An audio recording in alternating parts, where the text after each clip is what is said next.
Nkhani za tribalism izi zimapezeka maiko ambiri. Kumalawi kuno timaona anthu ena akuna kuti ayi ife tivotera president wochokera ku mtundu wathu. Ku Zambia, ku Kenya, ngakhalenso ku Mozambiki nthawi imeneyo zinalipo. Atamwalira Eduardo Mondlane, chipani chimene cha Frelimo chinagawanikana. Aliyense amafuna kuti mtsogoleri wolowa m'malo mwake akhale wochokera ku mtundu wake.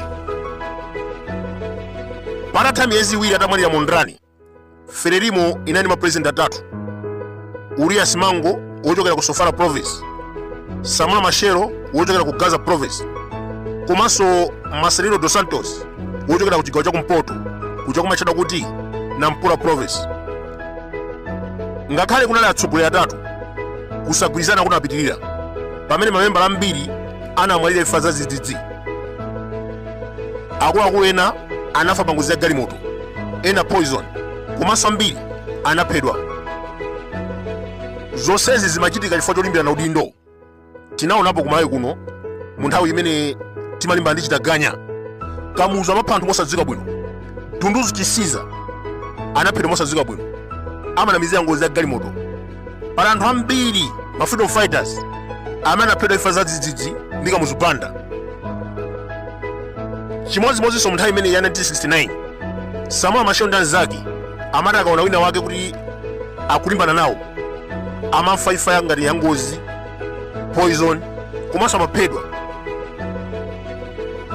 Pofika November 1969 Samuel Machel, Marcelino dos Santos pamodzi ndi anzawo anapanga upo ndi kumuchotsa Urias Mango mu Central Executive Committee ya chipani.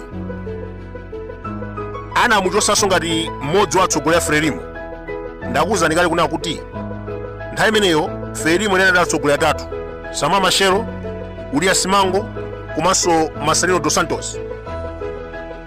Koma November 1969 Samuel Machel ndi Marcelino dos Santos pamodzi ndi anzawo anapanga upo ndi kumuchotsa Urias Mango mu Central Executive Committee, komanso anamuchotsa ngati mtsogoleri wa Frelimo. Dziwani kuti mkulu ameneyu sanachotsedwe yekha, panali kagulu ndithu: Deputy Secretary General Paul Gumani, Joanna Simiao, Adelino Gwambe komanso Father Matias Gwengere. Onsewa anachotsedwa pamene Samuel Machel ankawadzudzula kuti anali matraitor. Timaona zipani zambiri anthu akayambana pamakhala makampu awiri. Tinaonapo kampu ya Gwanda Chakwamba komanso kampu ya John Tembo. Tinaonapo kampu inanso ku UDF ya Bagiri Muluzi ndi kampu ina ya Bingwa Mutharika. Ku PP tinaona kampu ya Joyce Banda ndi kampu ya Uladi Musa. Nthawi nake kunalinso kampu ya Chakwera ndi kampu ya Gustav Kaliwa. Posachita pompa taona kampu ya Peter Mutharika ndi kampu ya Kondwani Nankhumwa. Nthawi imeneyonso ya 1969 kunali kampu ya Samuel Machel ndi kampu ya Urias Mango. Ndiye kampu ya Samuel Machel inali yamphamvu kwambiri, amakondedwa ndi anthu ambiri. Ndiye chimene anachita mu November anamuchotsa mkulu ameneyu mu Central Executive Committee ndi kumuchotsanso khala mtsogoleri, mmodzi wa atsogoleri a Frelimo. Zinachitika zimenezi, Simango anachoka ku Tanzania ndi kusamukira dziko la Egypt. Anachoka ku Tanzania chifukwa chona kuti nthawi imeneyo a Frelimo amenewa sutamakhala ku Mozambiki, amakhalira ku Tanzania. Zonse zimene ndikufotokoza apa zimachitikira kumeneko. That was in April 1970 pamene anapita ku Egypt, ndipo kumeneko anasankhidwa kukhala mtsogoleri wa chipani china chotchedwa Koremo. Chipani chimenechi linalinso gulu limene limalimbana ndi apwitikizi mdziko la Mozambiki.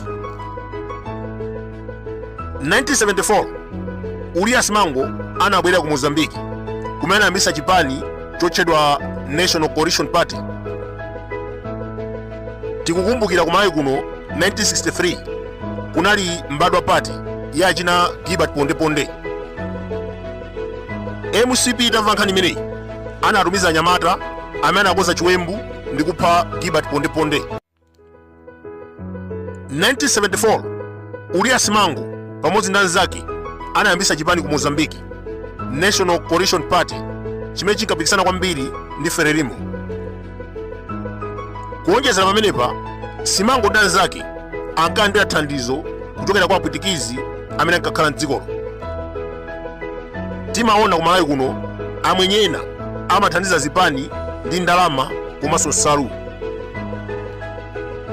Ku Mozambiki nthawi imeneyo kunali apwitikizi ena amene ankapereka thandizo la ndalama kwa Ulira Simango.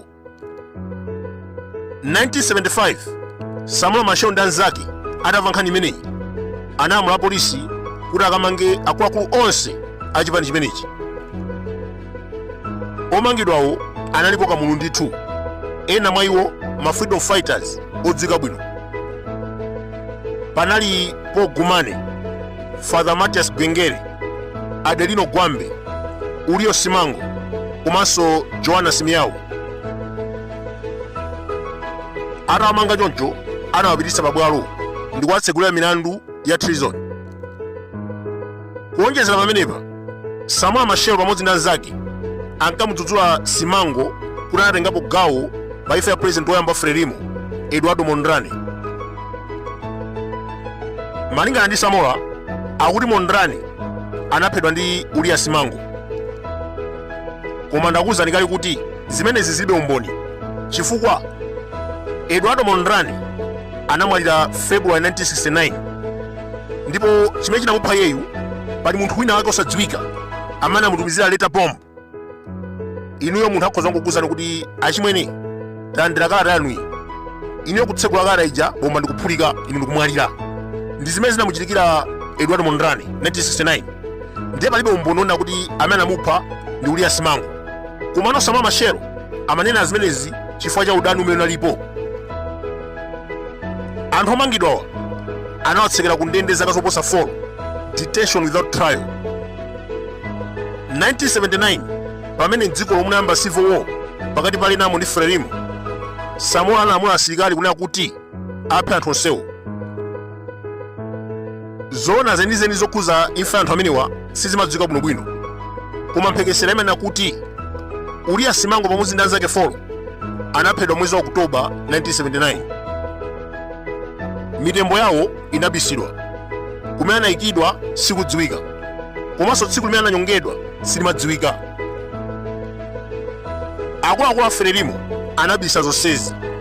Anthu anangodabwa kuti anthu amenewa asowa sakuonekanso. Ulira Simango, Paul Gumane, Matias Gwengere, Adelino Gwambe komanso zimayi mmodzi olimba mtima kwambiri amene anayimba ndi apwitikizi, Joana Simiao, onsewa anawapha ndi kuwakwirira kosadziwika. Ngakhale mkazi wake wa Simango, Selina, anamupha 1981 ndi kukamukwirira malo osadziwika. Nkhani imeneyi si yachilendo, tazimvapo ngakhale ku Malawi kuno anthu akuphedwa ndi kuponyedwa ku Zikhale Ng'oma. Abale awo ndikumafunsa kuti kodi m'bale wathuyu anali ku prison ali kuti? Mpaka lero samadziwika kuti anapita kuti. MCP inamponyera ku Zikhale Ng'oma. Tinali ndi munthu otchuka kwambiri, one of the freedom fighters wochokera ku Kalonga, Yatuta Chisiza, anaphedwa ku Mwanza. Mtembo wake anakawuyala pa Blantyre, pa Queen Elizabeth ku Blantyre Hospital. Atachoka naye kumene kuja, anyamata MCP anamutenga ndi kukamukwirira kosadziwika. Pamene ndikunena pano tikafunsa MCP kunena kuti kodi mtembo wa Yatuta Chisiza munawubisa kuti? Samaula. Abale ake samadziwa kunena kuti kodi Yatuta Chisiza anamuyika pati. Ngakhale kuzomba kuli anthu amene kulira kuti aone mtembo wa Solobala, anangomupha ndi kukamusiya kumalo kosadziwika. Dziwani kuti amene amalamulira Mozambiki nthawi imeneyi anali Samuel Machel, Vice President anali Marcelino dos Santos, Homeland Security Minister anali Armando Gebuza, Foreign Minister Joaquim Chissano. Akuluakulu amene ndatchulawa ndi amene analamula kuti Ulira Simango ndi anzake aphedwe. Tiyerekeze ku Malawi kuno tili ndi Homeland Security Minister Honorable Zikhale Ng'oma. Ameneyu ndi amene akumalamula kunena kuti takamangeni wakuti, tamangeni boni kali ndo muzimusunga kumeneko. Zonsezi iwowa akuyenera kudzayankha kutsogoloko, chifukwa nkhanza zimene akuchitazi, this is not one party system. Pano pati mu democracy. ndiye zonse zimene zikuchitikazi kumamutenga Boni Kalindo ndi kumasunga akuti kumuzuza. Amene akuchita sichakwera ndi Ken Zikhale Ng'oma amene ali Homeland Security Minister. That's not fair. 2019 munapanga zionesero ziko muno kuphwanya china chilichonse palibe anakumangani.